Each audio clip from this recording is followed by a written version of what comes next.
You will be witnessing the signing of the MOU between Guyana and the United States this morning. I now invite the Ministry of Foreign Affairs representative, Mrs. Peggy McLennan, to give an overview. Thank you, Marcia. Your Excellency, Mr. President, members of Cabinet, ladies and gentlemen, today, Minister of Foreign Affairs and International Cooperation, Hugh Hilton-Todd, and Secretary of State Marco Rubio are signing a memorandum of understanding between our two countries to deepen security cooperation and address regional challenges, including countering narcotics trafficking and transnational organized crime. Under this mechanism, Guyana and the United States will strengthen information sharing, synthetic drug detection, transnational organized crime investigations and prosecutions, and military-to-military cooperation. Thank you very much. We now have the signing between the two nations.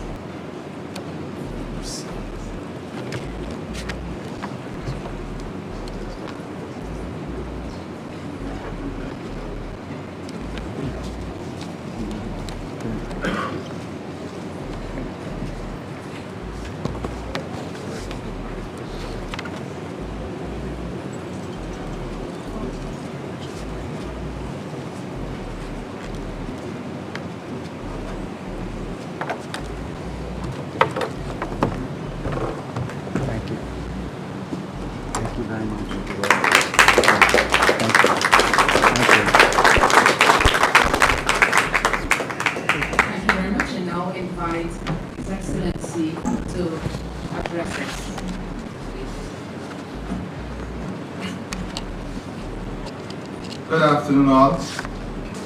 Secretary Rubio, you're no stranger to Guyana.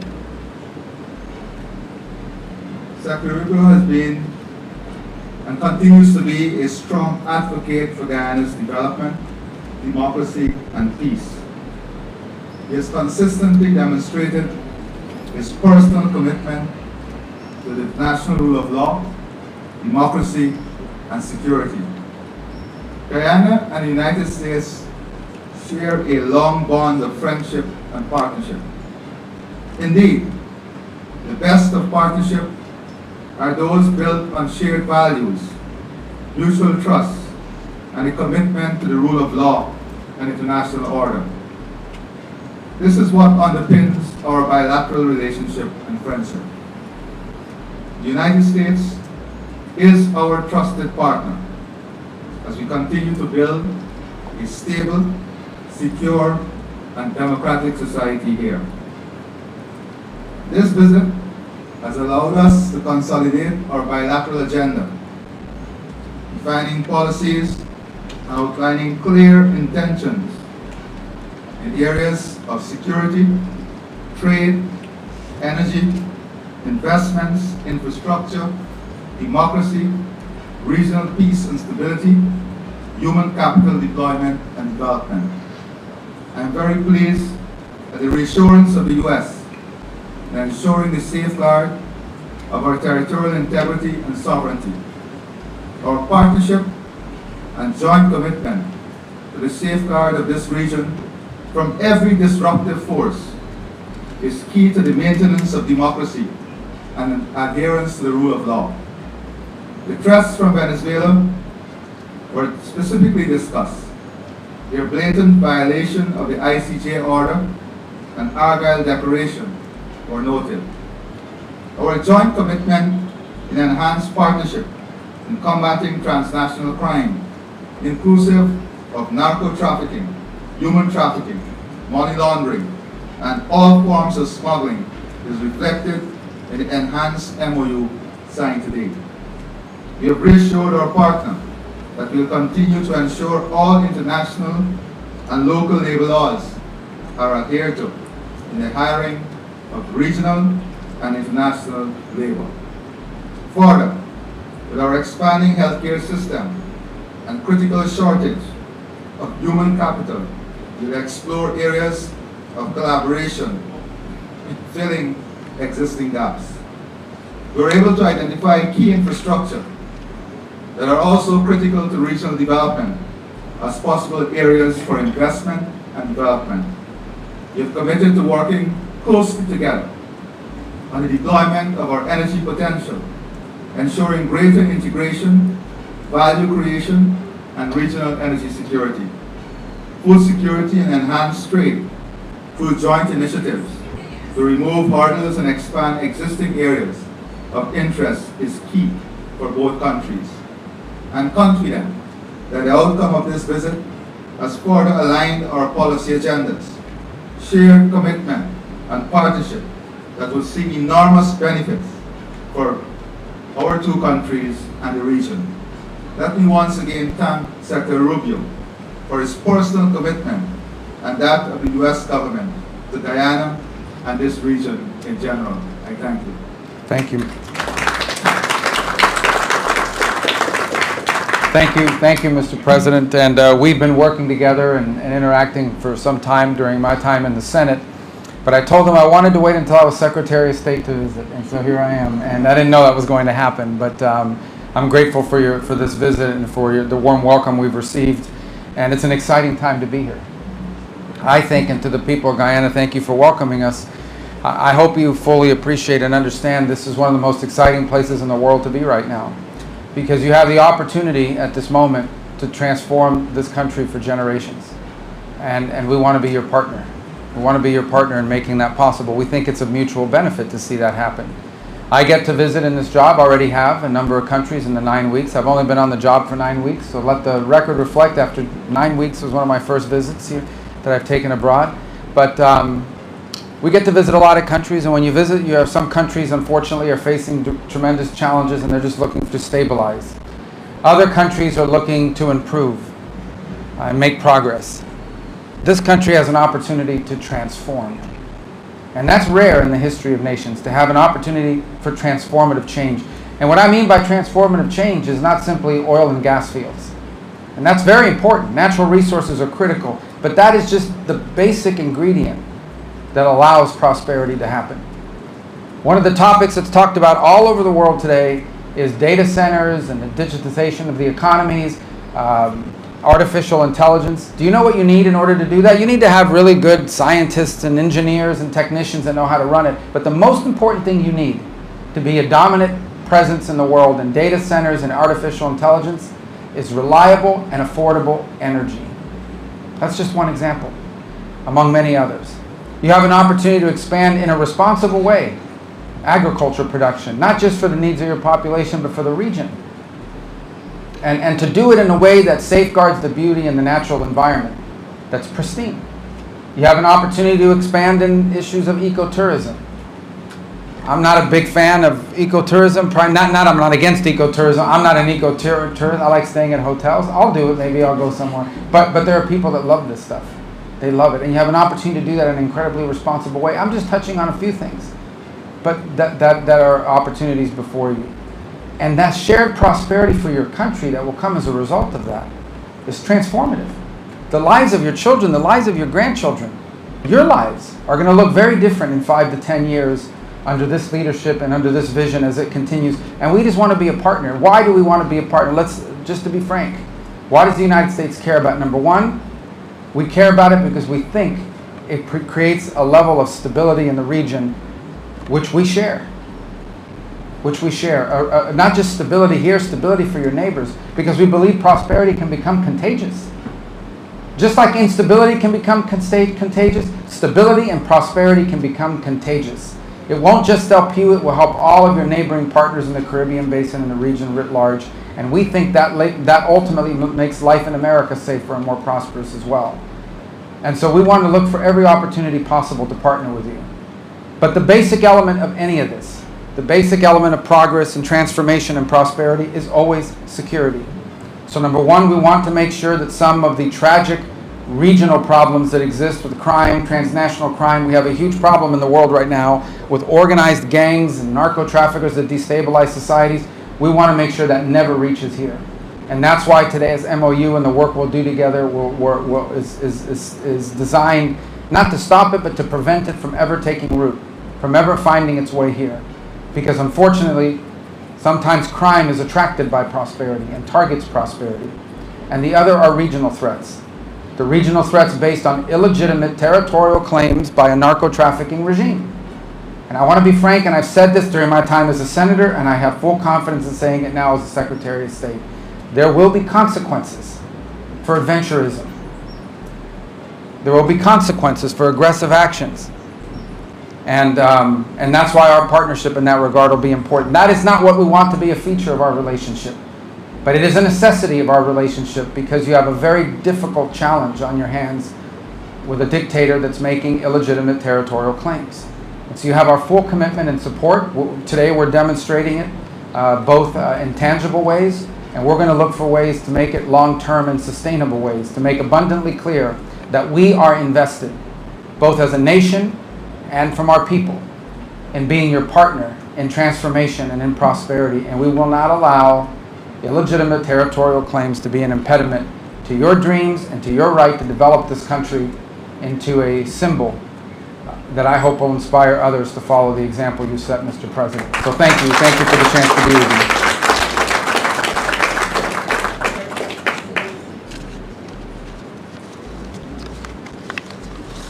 Thank you very much, Excellency, Secretary Rubio.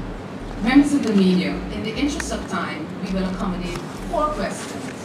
We will feed 2 questions from the local media and 2 from our visiting media. I recognize Starbrook News from the local media as well as Mr. Campbell from the local media. From the visiting media, okay, you represent. Good, great. All right, we'll start with Marcel from Starbrook News. Hi. Good afternoon. Good afternoon. Marcel Thomas from the Starbrook News. You just spoke of consequences for aggressive actions and that the U.S. is Guyana's partner.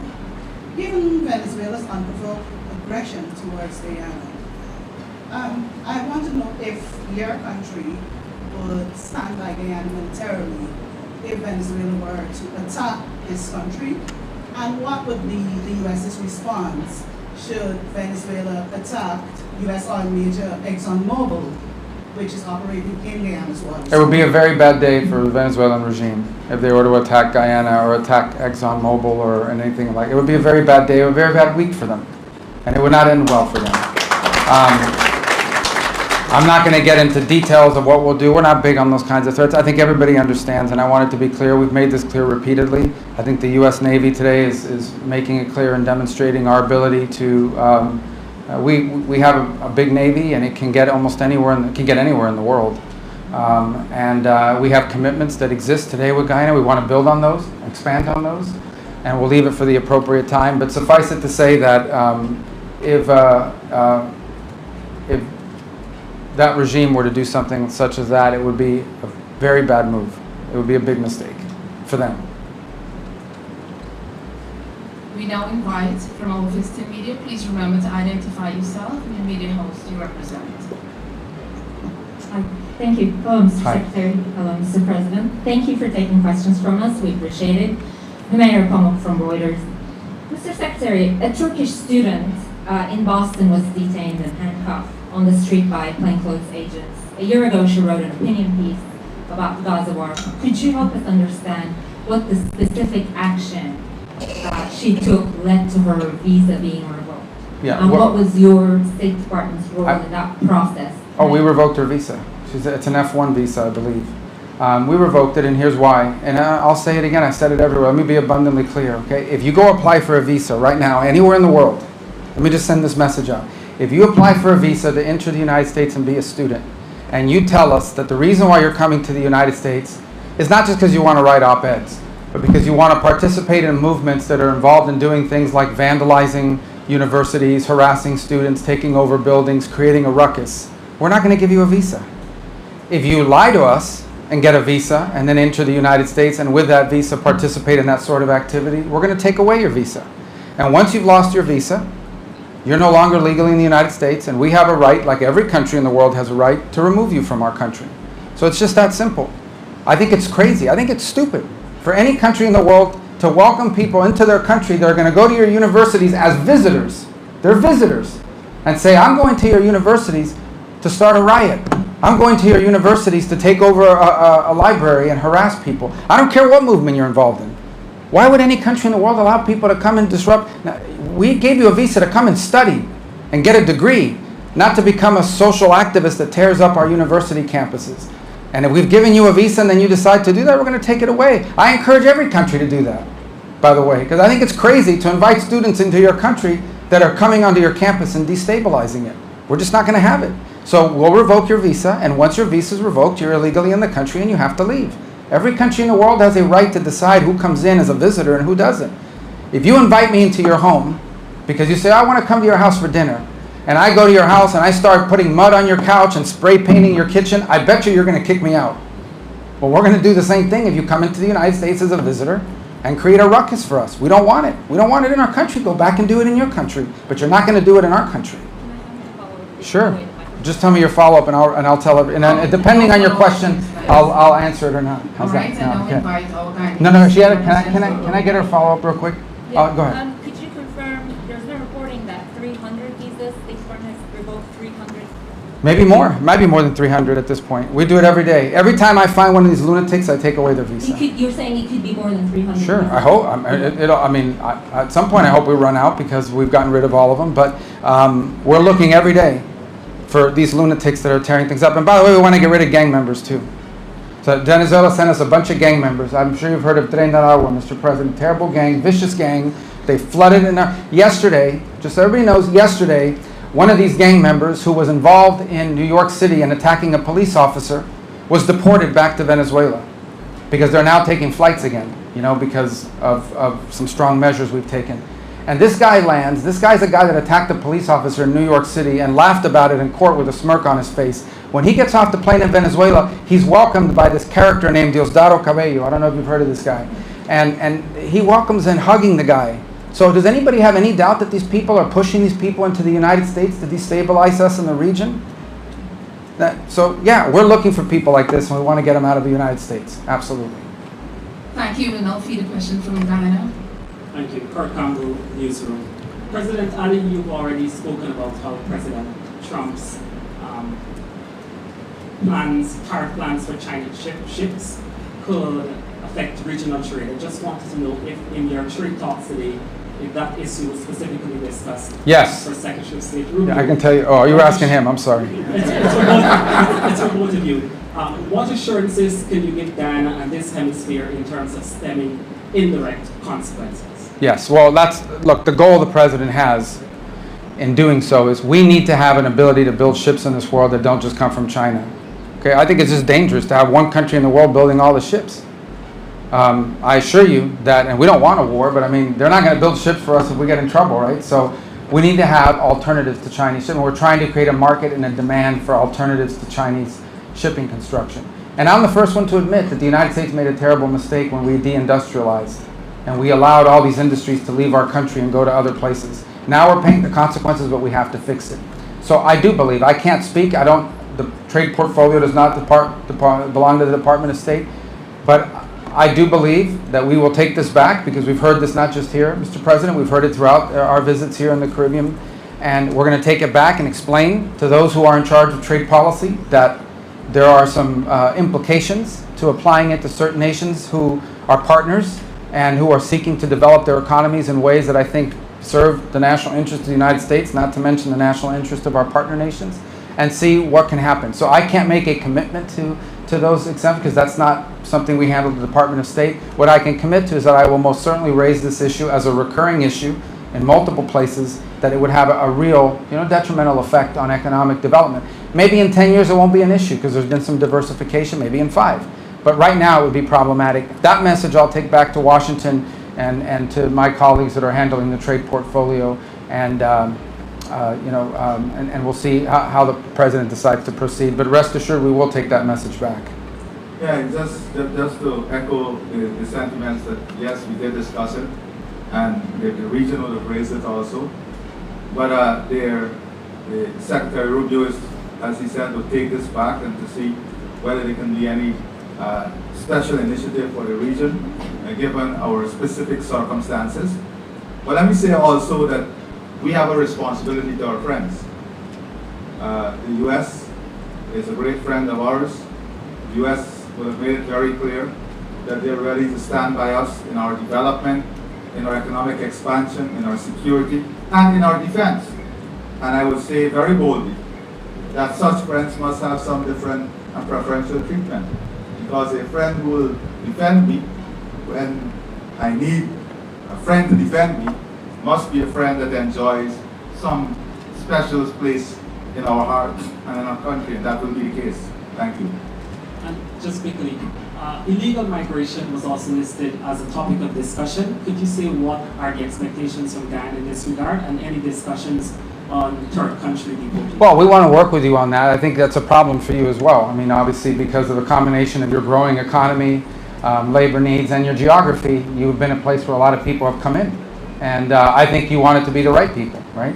So I think if we have information that someone has entered your country who has bad intentions, we want to be able to share that with your government, because you don't want that. You don't want those, you know, if we have information on a Trinidad gang member from Venezuela, we want to make sure that we have collaboration and we're sharing that information. If we have information that some narco trafficker is taking up shop here and has decided to try to turn this into a base of operation, which can lead to violence and warfare here, gang warfare, we want to be able to share that with you. We want to prevent these problems from happening. So from the perspective of Guyana, which is not a source country of migration to the United States per se, illegal migration, but it is a country that receives, unfortunately, you know, you're getting a lot of people. And not everybody that comes here, I mean, most people are probably here to work hard and so forth, but not everyone. So if we have information that someone is in your country that we know is a bad person, we want to be able to share it with you. We want to be able to share it with you very quickly. So that sort of information sharing has to be a cornerstone of this security agreement that we signed today and want to continue to expand upon. We will now feed our final question from our visiting media. Hello. Thank you so much. Hi. Vera with the Vera with the Wall Street Journal. They're very tough, this Wall Street. Be careful. All right. No. Secretary Rubio, when you and President Bukele, you mentioned Nicaragua several times, when you and President Bukele negotiated the deal to transfer the U.S. deportees to his prison in Segov, did you discuss any provisions to ensure that individuals mistakenly identified as gang members would have access to legal recourse and that they can secure their release if they are wrongfully? Yeah, we have, that list was carefully vetted, provided to us by Homeland Security. We have confidence in it. What we negotiated is the reality that they in El Salvador comply with all the national... Marines at Guantanamo said these are some of the roughest people we've ever interacted with. They were worse than the Al-Qaeda guys that were in their jails. Think about that. So that's who we're getting rid of, and we want to get rid of more of them. Ladies and gentlemen, members of the media, this brings the end to our media conference, and I would like to invite His Excellency and Secretary Rubio for a photo op right on the stage. Thank you.